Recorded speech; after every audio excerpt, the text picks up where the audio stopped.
भोला जी के बूटी तू चढ़ा ले, कन डीजे पे कमर हिला ले। बम्मा भोला जी के बूटी तू चढ़ा ले, कन डीजे पे कमर हिला ले। बम्मा बोले बोले गोले गोले लटा कावर पे डोले, लटा गोले गोले दोनों कावर पे डोले, लटा गोले गोले दोनों कावर पे डोले।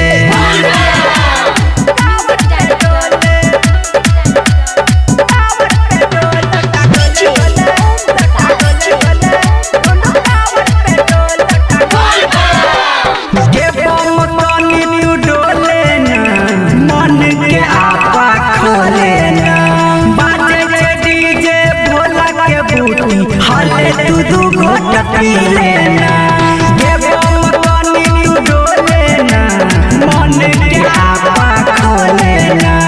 बाजे के डीजे भोला के बूटी, हले तू दू घोट पी लेना, पी लेना है पी लेना।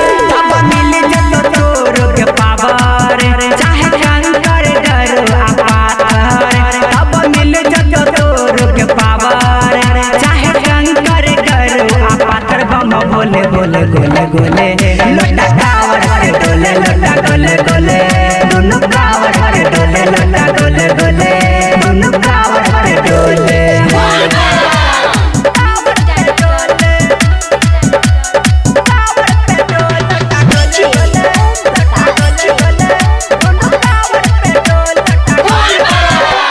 मिल जत तोरो आराम के, बाबा के ले वही जनाम गे।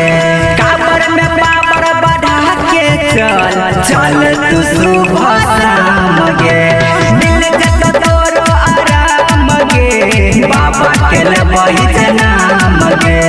काबर में पावर बढ़ा के चल चल तू सुबह शाम गे। शाम गे शाम गे तोहरा के करेला जितेंद्र, जल जल के जना के समंदर। कहो तोहरा के करेला जितेंद्र, जल जल के जना के समंदर। बामा बोले बोले गोले गोले लटा कावर पे डोले, लटा गोले गोले दोनों कावर पे डोले, लटा गोले गोले।